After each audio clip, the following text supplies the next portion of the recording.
I'm Pastor Aaron Harrison. This video is all about how to break the paycheck to paycheck cycle. This is going to help you to be able to set you free. This is for anyone who has lived paycheck to paycheck, is living paycheck to paycheck, or knows someone who is living paycheck to paycheck. And I'm going to dive into how you can break the cycle. Growing up, paycheck to paycheck was pretty much all that I knew. My neighbors, my family members, my household, we mostly lived paycheck to paycheck. So I remember that the first of the month was just like a big holiday. I remember listening when you wake up on the first of the month, we would listen to 106.1, which was the radio station in the Bay Area, and they would always play that Bone Thugs and Harmony song. It's the first of the month at the beginning of each and every month. And I remember we would always just sing that song. You know, it's the first of the month. And so it'll say, wake up, get up, get up. But just talking about how exciting that day was going to be because it was the first of the month. I remember even setting my alarm clock to that song every single day. I would wake up to It's the First of the Month, even when it was not the first of the month, just because I liked that feeling. It seemed like on the first of the month that the grass was greener, that the sunshine brighter, that the air smelled better, that water tasted better. And so, with that, during the first of the month, many people in my community were excited. I remember this is when people would get government assistance. Most jobs would pay people monthly or bi monthly. So, on the first of the month, they had some money. And so this was just a time that people were excited. I remember aunts and uncles would promise me, oh, when I get paid, when I get that paycheck, you're going to be able to go to the movies. When I get that paycheck, I remember if I wanted some new clothes or shopping, you asked for that at the first of the month. And then you were more likely to get it because that's when people had money. I remember when we had our cookouts, we had our soul food, we had our fish fries. They were always near the first of the month when people were getting paid and when they were getting money. When you went to the grocery store around the first of the month, the grocery store was packed. Whenever I went to family members' kitchen or different people's kitchen, the kitchen was always stocked with food. The first of the month was just a really good time in my neighborhood and in my community. Why? Because it is a time that people got paid. So all I knew growing up really was the first of the month and it being a good time. And when people are getting paid and people are spending money, but really what these people were in, my family members, my friends, what they were in was a cycle of living paycheck to paycheck where they were really looking at, oh, when my next check come in, then I'll be able to do this. Then I'll be able to do that. Then I'll be able to spend money. Why? Because they had been conditioned that every time they received some money, that they were going to spend it. And then the end of the month, it was opposite from the first of the month. I mean, I had aunts and uncles asking me for money. Nephew, let me hold $10. Let me hold $20. I'm like, I'm only 10 years old and you asking me to borrow some money, right? They trying to go through the ashtray and try to see if they could rub some money together. They're in their change drawers trying to figure out how to make ends meet. And don't let them have an emergency at the end of the month because that was just going to be all bad because they had no money to cover it. They had no money to take care of it. And so you may have grew up in a similar situation where your family lived paycheck to paycheck. And it may not have been that extreme where you could really notice the difference, but many people weight on things they can purchase, things they can buy, places that they can go until they get paid.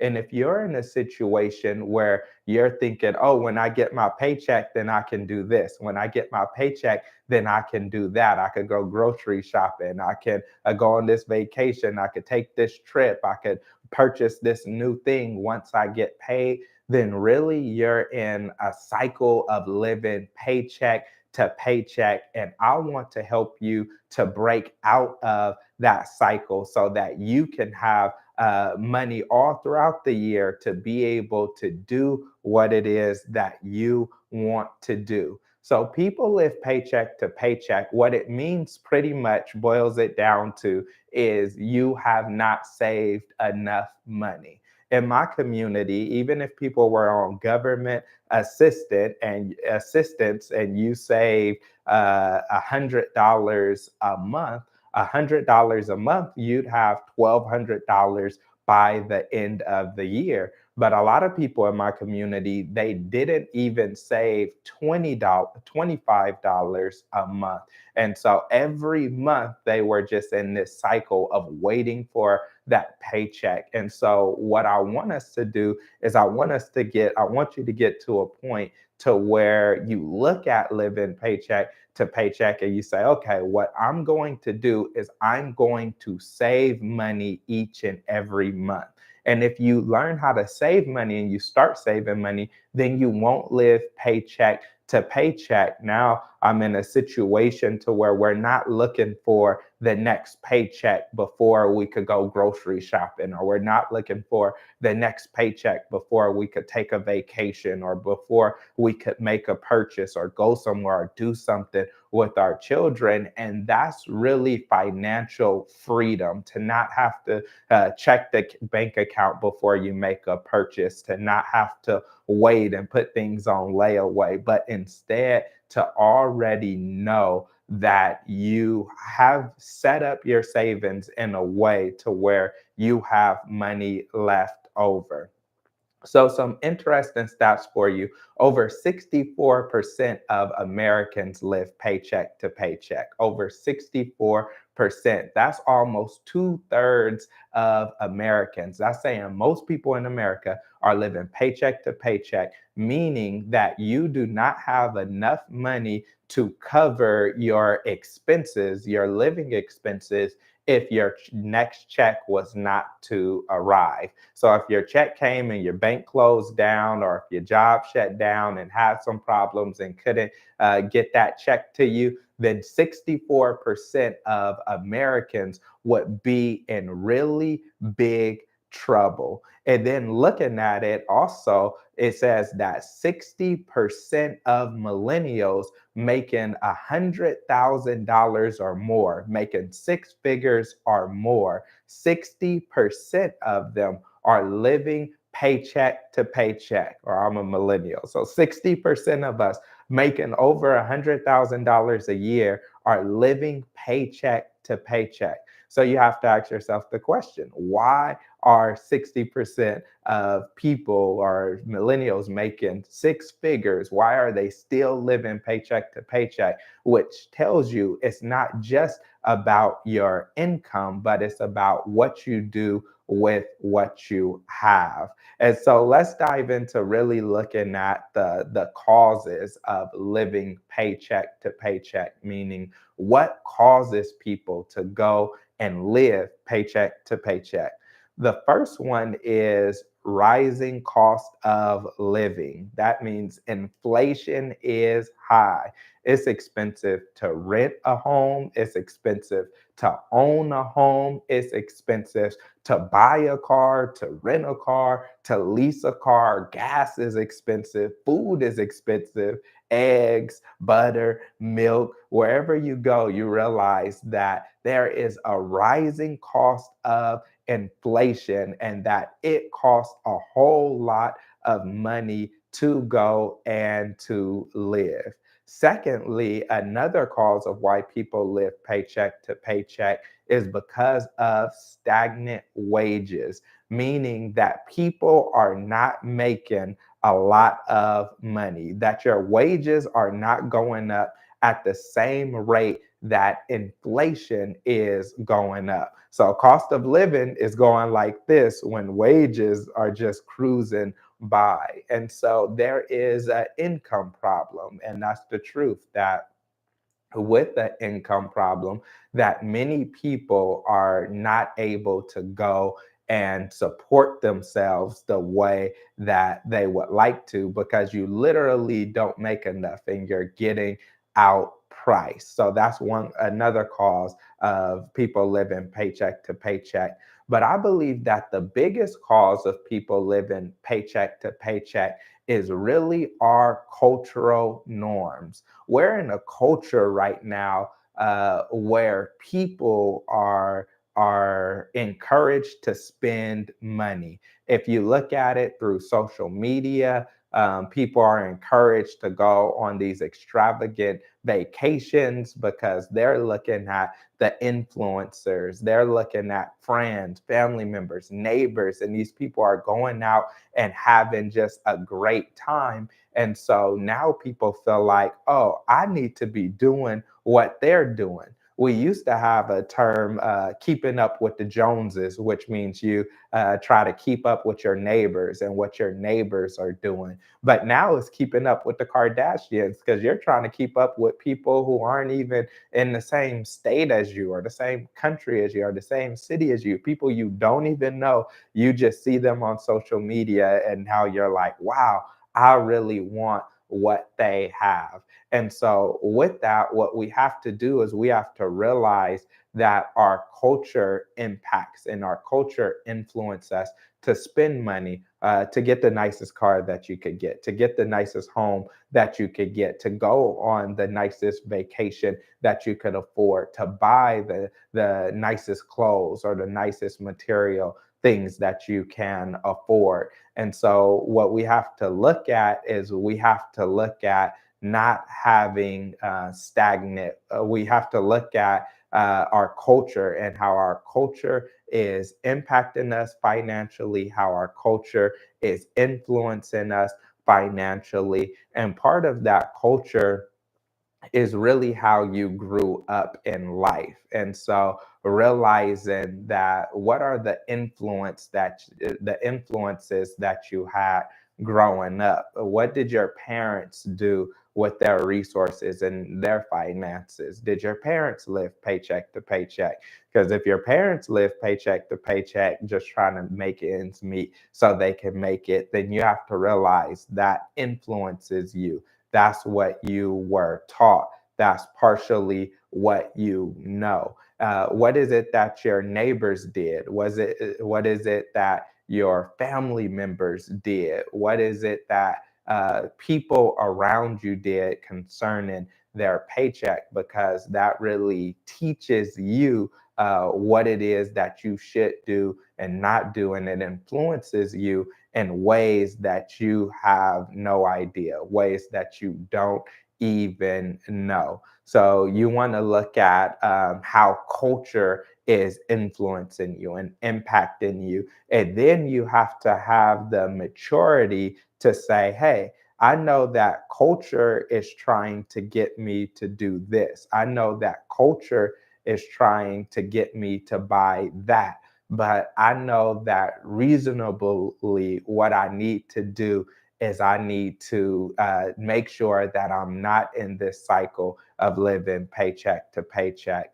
I was just talking to someone recently, it was yesterday actually, and they were telling me that, hey, I want to move out and I want to go get this apartment and I want to do this and I want to do that, but I don't have the money to be able to do that. I don't know how I'm going to make it. And what I encouraged them to do was I said, you need to pause. And if you're not in a living situation that is abusive, a living situation that is negative, or a living situation where someone is like, it's time for you to get out.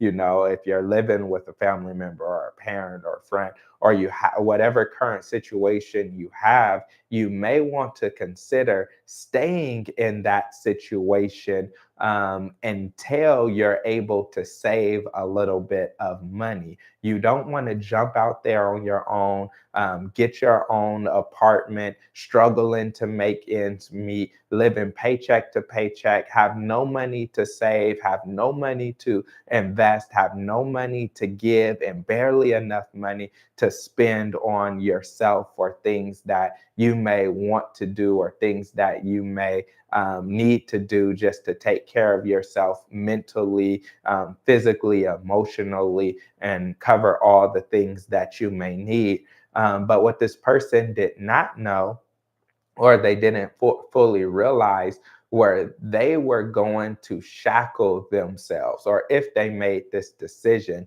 they would shackle themselves financially, where they would work really hard, a job that they really did not want to do, just to make enough money to pay their rent, be broke, barely make it, and do that again and again and again. And I realize that people need to get out from wherever they're living in, and people need to change living situation. That people need new cars. That people need to do all type of things. But my encouragement is that before you make financial moves, that you go and you count the cost and you see, how will this impact you? How will this influence you? Will you have enough money to be able to save and invest? Because when we think about, can we afford something, what we think about is, I have $100 in my pocket. This thing that I want costs $100. So then we say, I can afford it. But when in reality, if we have $100 in our pocket, we should not spend that full whole $100 on what it is that we want, because that will leave us with absolutely nothing left over. And when you have absolutely nothing left over in your pocket, and you run into a financial emergency, it could be a health emergency, a car emergency, you could have a family member that has an emergency, money could get stolen. There's a number of things that can happen that can cause an emergency. And then if you don't have the resources or the finances to cover that emergencies, if you don't have that emergency fund or that savings to cover that, then what you're going to end up doing is you're going to go out and put that on a credit card, or get a payday advance, or get a loan from somewhere. And then there are many banks and places practicing predatory loan practices, to where you're paying 10%, 15%, 20% interest and above. So that means if you're borrowing $100 and paying 20% interest, then you're paying back $120. And so now you're going backwards. Instead of saving and investing in your money, making money for you, instead you're borrowing money, and your money is taking money from you. Why? Because you did not have that savings in place, and you're going paycheck to paycheck. And so you really need to check, just because you get approved for a car, oh, they say I can afford a $50,000 car. Well, you have to check, after you buy this car, do you still have money left over to save? Do you still have money left over to invest? Are you putting money into retirement? Are you doing all the things that you need to do? Don't just look at, can I pay for this car today? Do you have enough for emergencies? Do you have enough for all the other things that you want to do? In addition to that, when it comes to buying a home, many people philosophy when it comes to buying a home is, I'm going to buy the most expensive home that I can afford. And that is not a good philosophy, nor is it a good thing to do. And so when you're looking at it, I remember I had a friend and they told me, oh, yeah, I'm working overtime right now. I said, why are you working so much overtime? I need to work overtime for 3 months so that I could get my income really high so that when I go to buy a home that I'll get approved for a really expensive home and I'll go purchase that home, then I'll just go back to working my regular shifts. And the problem is that with that is that you get approved for a home because of your overtime pay when in reality you do not make enough for that home. But that's the thinking that a lot of people have is I'm going to buy the most expensive home that I can buy, or I'm going to rent the most expensive home that I can rent. I'm going to go to the most expensive place that I can go. And then you trap yourself in a cycle of paycheck to paycheck where you don't have money to save, where you don't have money to invest, where you don't have money to do the things that you want to do and do the things that you really need to do. So we really need to check our mindset.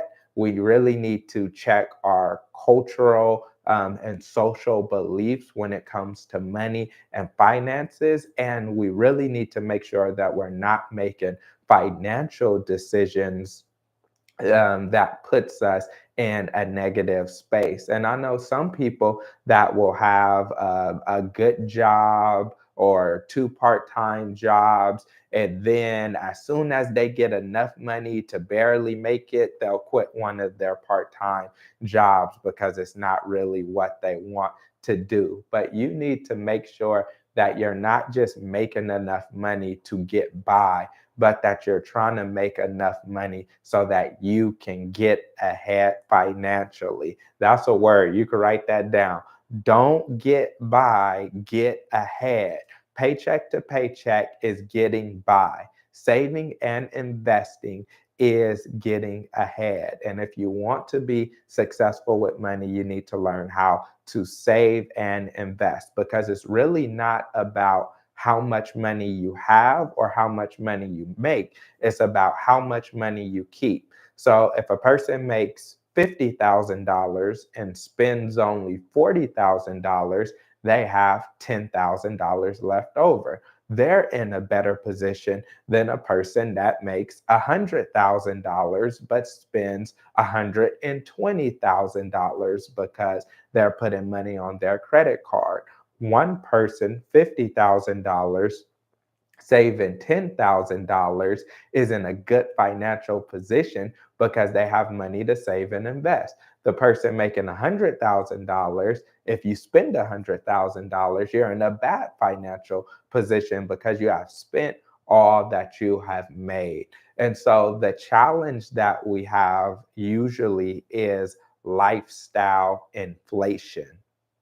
The reason that people are living paycheck to paycheck is because of lifestyle and inflation. And this is where we kind of shackle ourselves or enslave ourselves financially because we have a belief that the more money that we make, the more money we spend.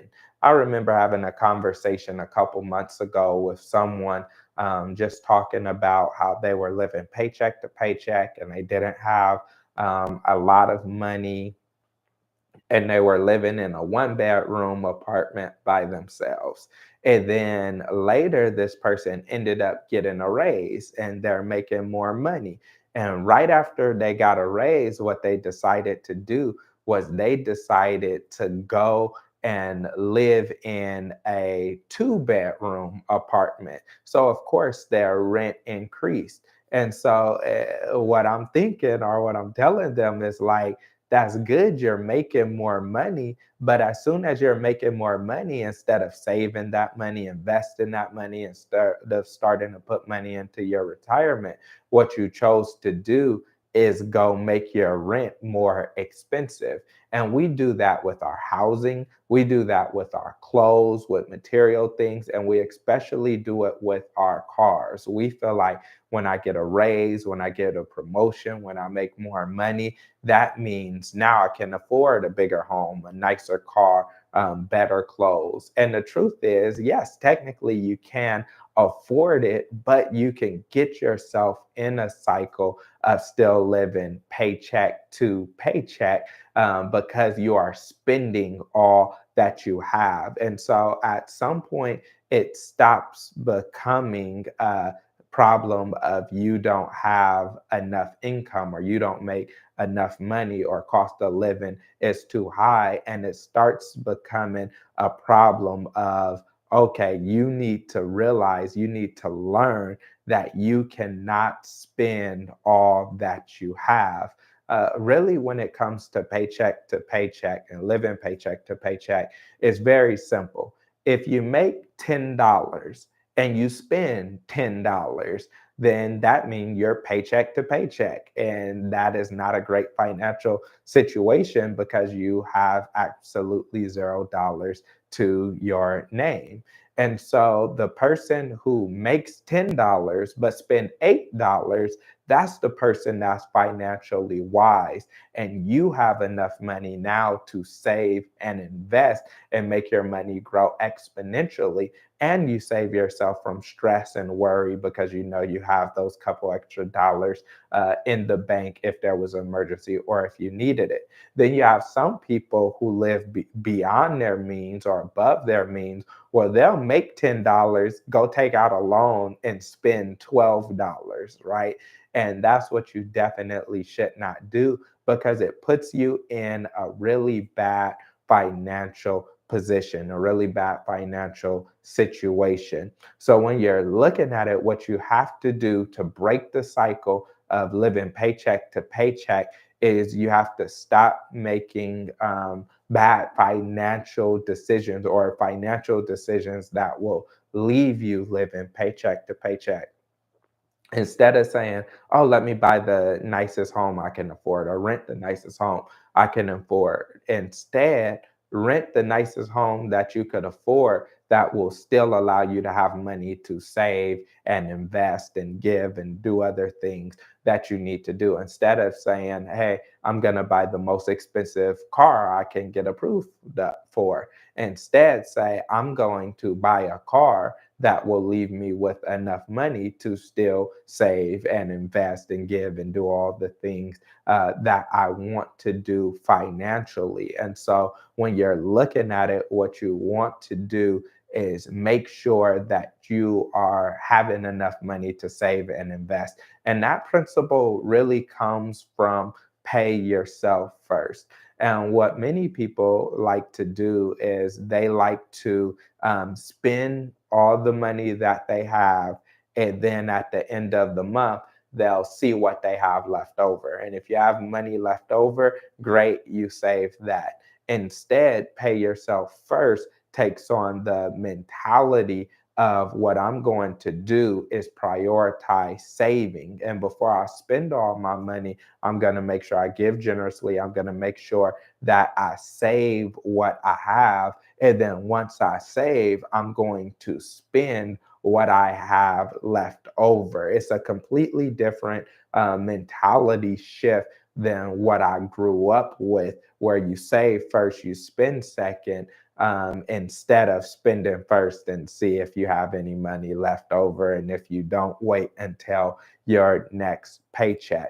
So when you're looking at why people live paycheck to paycheck, another reason people live paycheck to paycheck is because of a lack of financial knowledge. People literally do not know how money works. I use the example of $10, right? If you take that extra $2 a month, you get paid 10, you take $2 a month and you save it, and eventually you get to where you can invest the $2 a month, then your $2 will grow to $4, and your $4 will grow to $8, and your $8 will grow to 16, and your $16 will grow to 32, your 32 will grow to 64, and so on and so on and so on.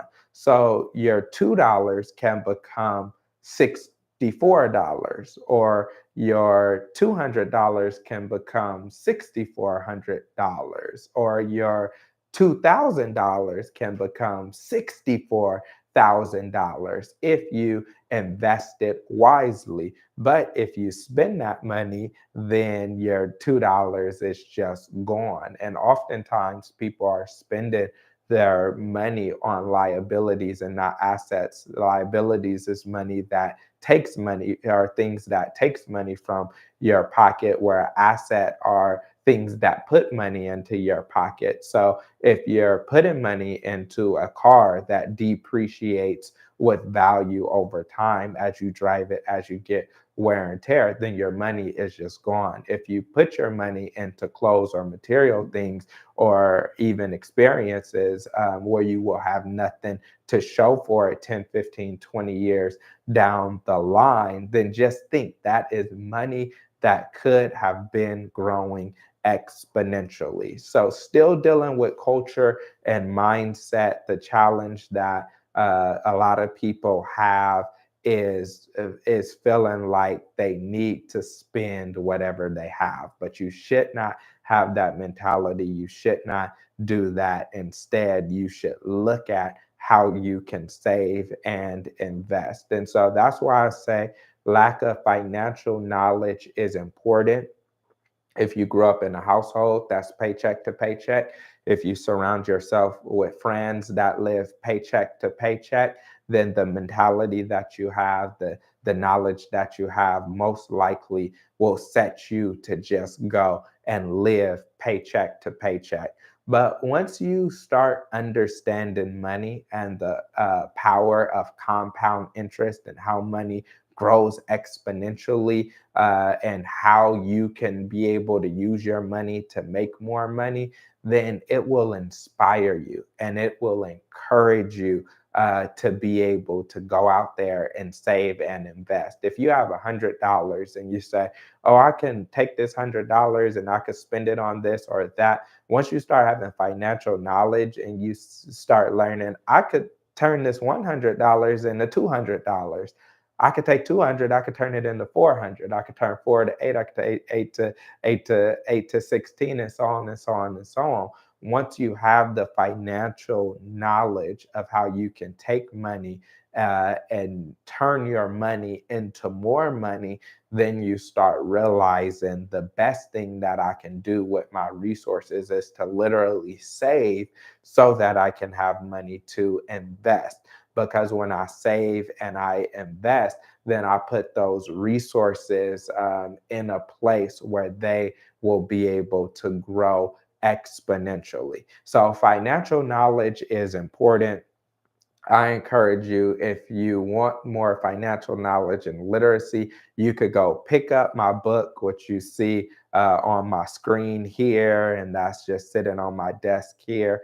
Make Money Make Sense. You could go to Amazon.com right now, type in Make Money Make Sense, and my book should pop up, and you can order it. If you have Amazon Prime, you might be able to get it by tomorrow. But in there, it'll tell you about basic financial literacy. It'll talk about budgeting, saving, investing, retirement, giving, avoiding money traps, just the basic principles that everyone should know about money. So you can go ahead, you can buy that, you can grab that, and it'll be beneficial for you. And in addition to that, just read as many books as you can to get more financial literacy. You can look at YouTube channels like this one right here. My channel has a whole bunch of videos. I'm going to continue to put out videos on financial literacy. You can listen to podcasts, whatever you can do so that you can get more financial knowledge. And then once you have financial knowledge, that's one thing. But what you'll need in addition to that is you'll really need financial wisdom. And so financial wisdom differs from financial knowledge. Knowledge is what you know. Wisdom is what you do with what you know. So some people have the financial knowledge, but they don't have the financial wisdom to go carry it out. Knowledge is knowing that you should work out sometimes for your health and you should eat healthy, right? Wisdom is actually going to the gym, actually going and taking walks, actually going and instead of ordering a meat platter, making sure that you get some veggies in there, right? So wisdom is applied knowledge. And so once you have financial literacy, then what you need to have is financial wisdom to be able to put in place what you have already learned. And so financial knowledge is knowing how to help your money to grow exponentially. Financial wisdom is saying, well, instead of going and spending a ton of money eating out uh, every single day, instead, I'm going to go to the grocery store, get some food, cook some meals, do some meal prep, eat there. And with the money that I save from eating out, I'm going to save that and I'm going to invest that and help my money to be able to grow exponentially, right? Knowledge is knowing that you shouldn't spend all your money on that new car, right? Wisdom is saying, okay, I'm not going to make impulse purchases. I'm not just going to get this because it's shiny and it looks good, but instead, I'm going to go and make wise purchases. I'm going to go and make good purchases that will be beneficial for me and my financial future. So you need to make sure that you don't just have financial knowledge, but that you actually have financial wisdom and that you're putting into practice what you are actually learning. And so let's look at the impact of living paycheck to paycheck. Why you do not want to live paycheck to paycheck. The primary reason for me is the mental and the emotional stress. I lived the beginning of my adult life going through college, living paycheck to paycheck. And what I can tell you is that living paycheck to paycheck is stressful. Listen to me. Living paycheck to paycheck is stressful. I could think about when I went to Sacramento State University. Um, and I had my car. It get me to school, it get me to work, it get me to church and things like that. And I remember I just needed some new tires, or I needed four new tires, right? And four new tires, even if I got them used, were gonna cost me at least $200. The challenge is I was living paycheck to paycheck and I did not have $200 to my name to be able to go get a new set of tires. So I'm sitting there with a perfectly working car, but I cannot go and do what I want to do because I did not have the money for that financial emergency. And I remember just praying and like, God, what do I do and how do I get around? And then I remember that the minister, one of the ministers at the church that I was at, heard about my situation.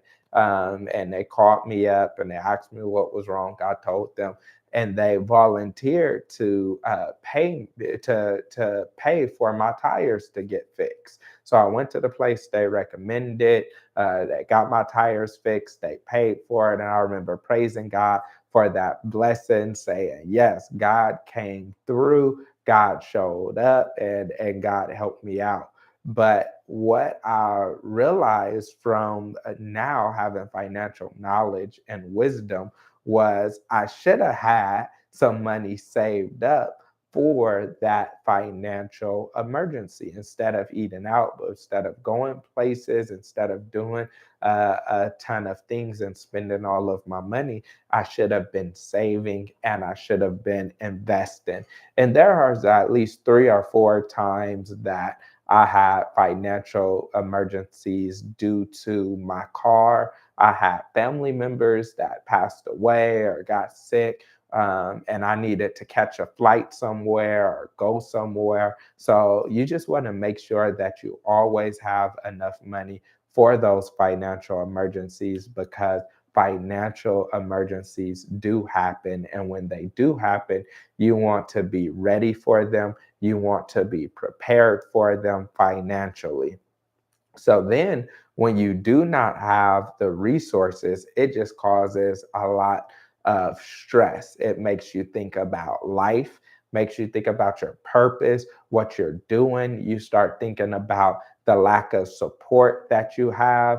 And for me, I didn't have a bunch of people that I could just call on the phone and say, "Hey, I need a couple $100. Hey, I need some money. Hey, I need this. Hey, I need that."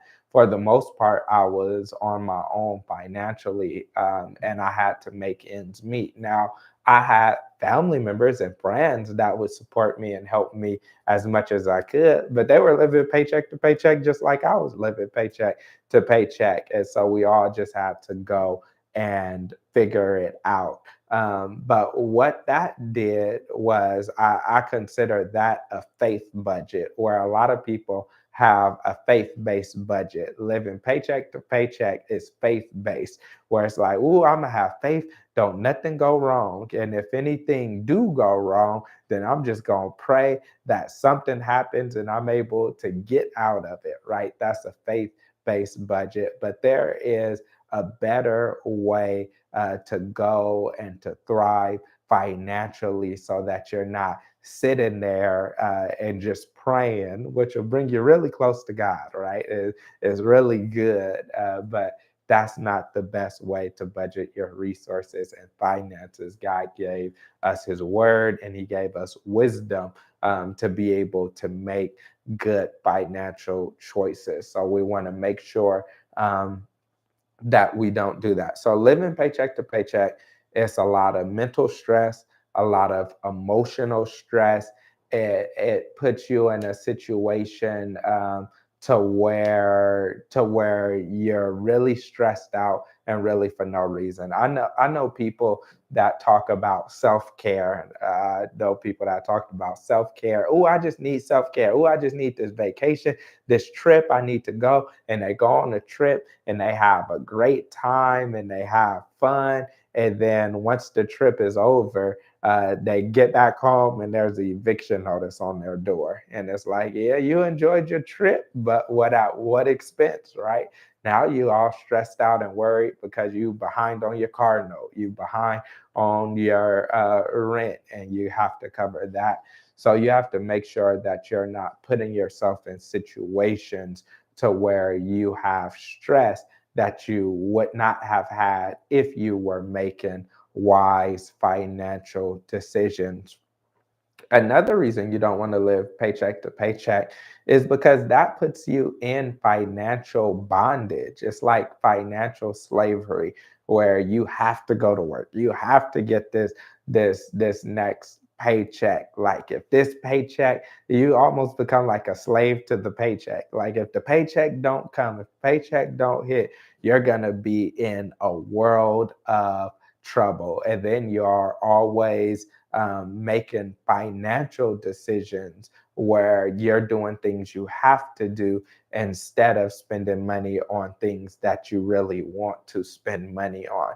No one wants to live paycheck to paycheck. Paycheck to paycheck is, to a certain extent, a form of financial bondage or slavery, and nobody wants to do that. Everyone wishes that they have money saved and things like that. So what we need to do is we need to make sure that, or what you need to do is make sure that you're putting yourself in a position where you are not financially enslaved by living paycheck to paycheck, but instead you have financial freedom. So here are the strategies that you've been waiting for right here. These are the strategies that are going to help you break the cycle of living paycheck to paycheck. The first strategy, it all deals with changing your mentality.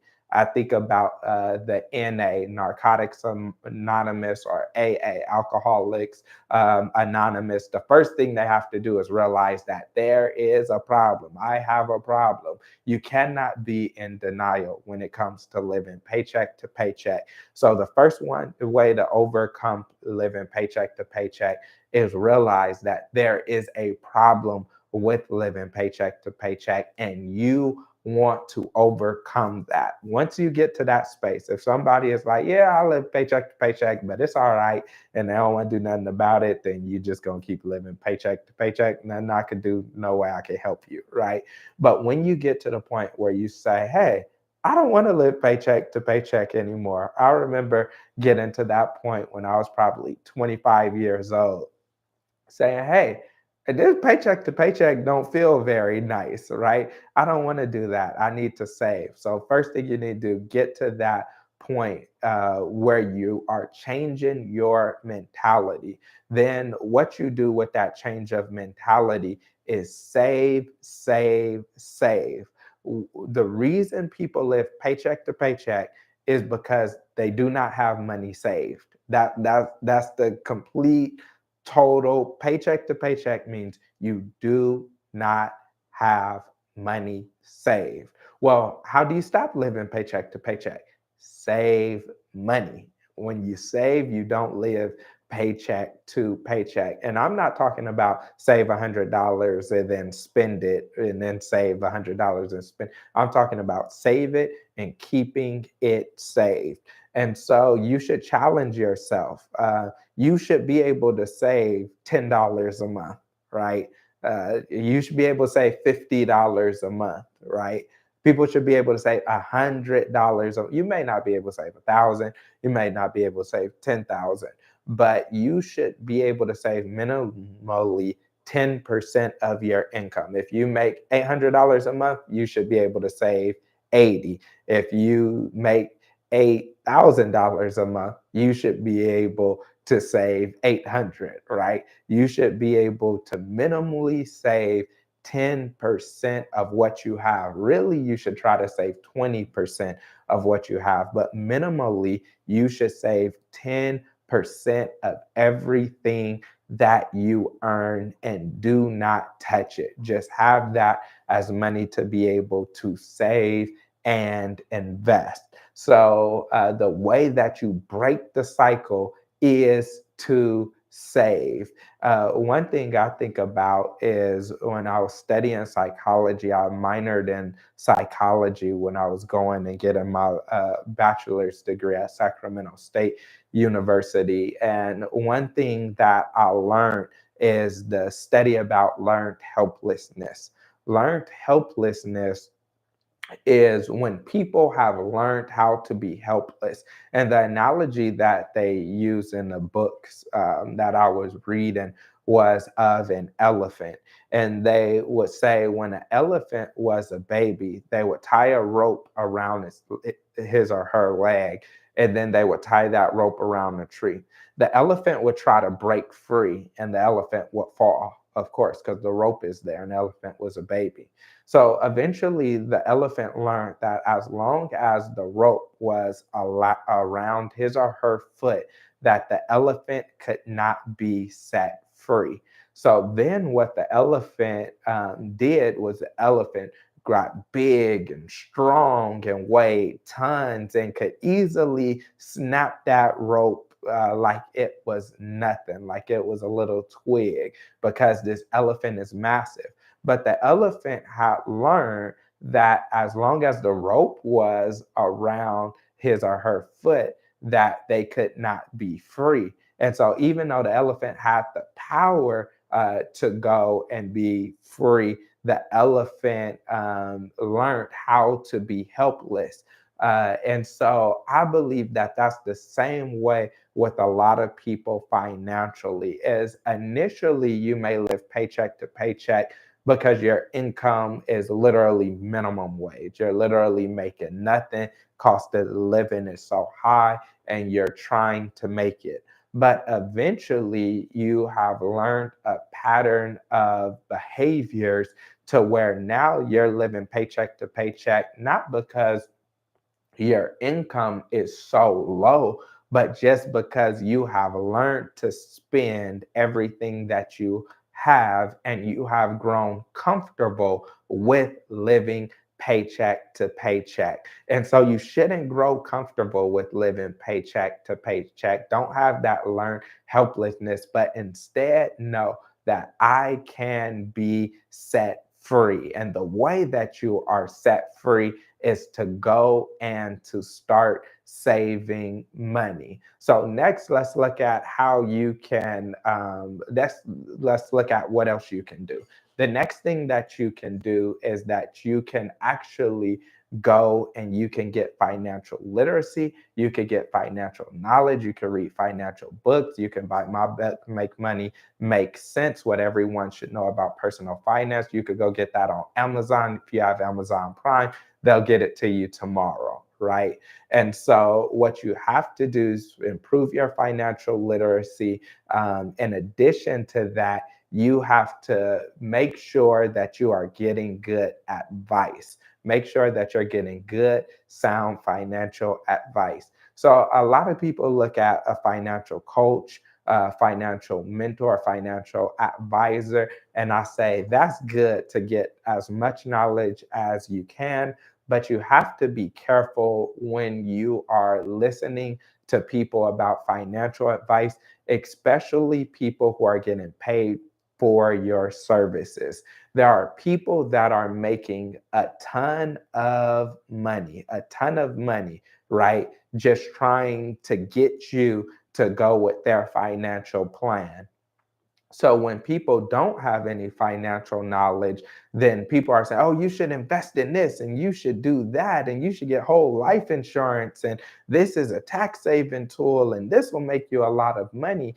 And if you don't have the financial knowledge, you're going to go with whatever people are saying. And some people are living paycheck to paycheck because they're taking bad financial advice. So you have to make sure that you first learn that you have this financial knowledge, that you have this financial literacy, that you're using financial wisdom. So once you have this knowledge, when people come saying, invest in this, invest in that, do this with your money, do that with your money, you already have the knowledge to know, no, that don't sound right, or no, that don't sound good.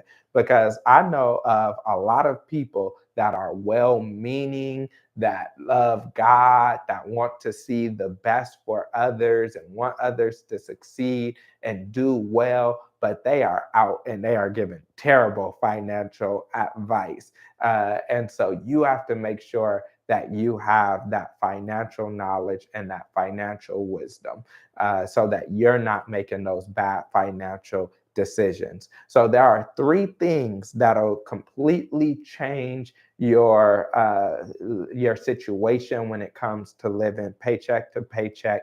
If you learn to apply these three things, then you will be financially successful, right? The first thing is you have to have a financial vision. Creating a financial vision is arguably the most important thing that you can do financially. Now, most people say why or what's the importance? And the importance is because you have to know where you are going. I think about a basketball team that wants to win a championship, right? You don't just wake up one day and say, "Oh, we're champions," or a football team that wants to win a championship. No, before the season starts, before training camp starts, people are thinking about that championship. They're working towards that championship. They're exercising, they're practicing, they're doing everything that they can, knowing months down the line, they want to win a Super Bowl or they want to win the NBA Finals or they want to win whatever it is that they're doing. In the same way, when it comes to your finances, you have to be strategic. Don't think that you're just going to fall into $1 million. Don't think you're just going to fall into financial freedom. You have to be strategic about it. And the first way of being strategic about it is seeing what is it that you actually want.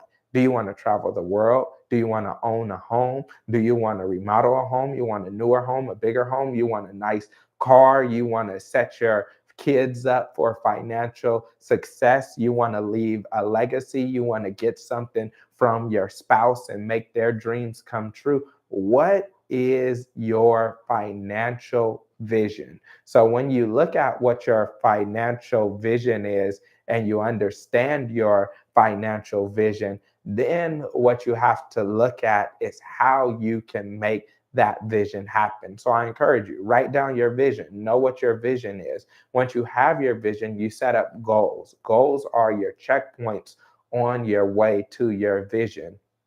If you want to buy a home, goal, I want to make a SMART goal, a goal that's specific, that's measurable, that's attainable, that's relevant, and that's time bound. So you have this SMART goal and you say, "Oh, what I want to do is I want to buy a home." You know, in order to buy a home, you're going to have to put down a down payment. So then you look at it and you say, "Okay, well, what I'm going to do is I'm going to save, I need $30,000 for a down payment. So I'm going to save $1,500 a month for the next 60 months, or I'm going to save a certain amount of money, right? So that I can make sure I have that down payment that I need." So if you feel like you need $12,000, you say, "I know I need to save $1,000 a month for 12 months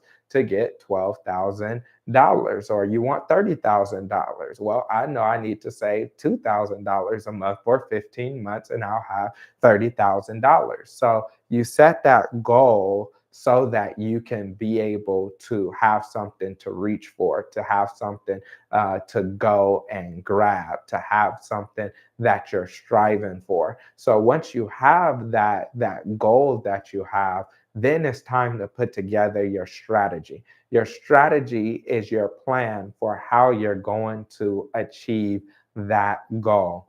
So when you're looking at how to go and have a strategy, your strategy is really your budget. Your budget helps you to say, "Hey, this is my plan so I can hit my goals, and my goals will help me to be able to live out the vision that I have."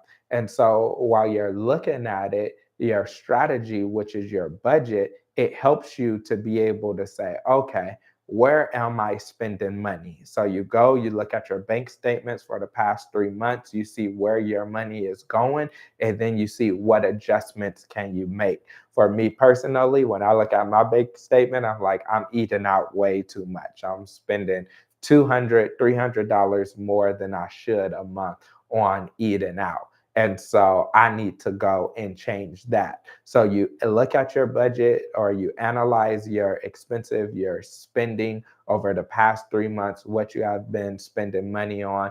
And then you go and you say, "Okay, what are some things I can slice? What are things so that I can cut so I can have more money to be able to save and invest?" So where can you cut costs? Then after that, you put together your budget and you see, where am I spending too much money? And is there anything that I can do? Can I reduce my card note? Can I pay less? Where are areas that I can pay less and spend less money? Once you have those areas that you can pay less and that you can spend less money, then you create your budget based off of categories and percentages. Realize, how much am I spending on housing? How much am I spending on transportation? How much am I spending on food? How much money am I saving? How much money am I investing? And you make sure that you prioritize the money that you are saving. Once you prioritize your saving, then that will help you to stop living paycheck to paycheck. I realize that some people live paycheck to paycheck not because of anything extravagant or anything big, but just because they do not monitor their finances. Some people are going out and they're eating with their friends two, three times. They're ordering drinks and appetizers.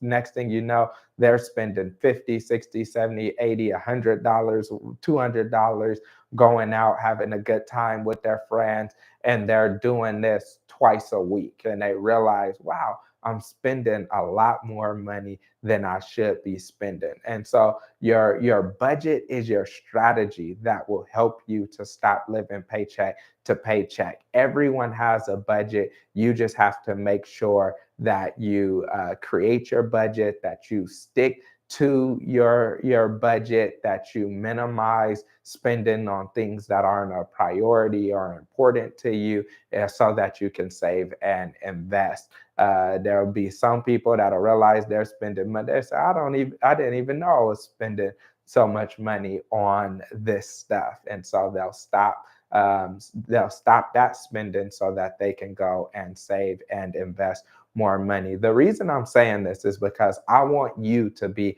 financially successful with money. I want you to achieve your dreams. I want you to achieve your goals. And oftentimes, when it comes to that, people say, I need to make more money. I need to make more money. I need to make more money. But people have not learned how to manage what they have. The Bible talks about how those who can be faithful with little can be entrusted with much. But if you can't be entrusted with little, you can't be entrusted with much. And it's the same way with our finances. If you don't know how to budget $100, you can't budget $1,000. If you don't know how to budget $1,000, then why would you need $10,000, right? If you can't budget 10,000, how do you budget $1,000? And if you can't budget, and if you can't budget $10,000, or how can you budget 100,000? If you can't budget 100,000, how can you budget 1,000,000? And that's why you have lottery winners and you have professional sport athletes that get all these millions of dollars and end up going bankrupt, because it wasn't about how much they made, it was about how they managed what they made. We have people making minimum wage that's becoming millionaires. People are janitors that's becoming millionaires. Why?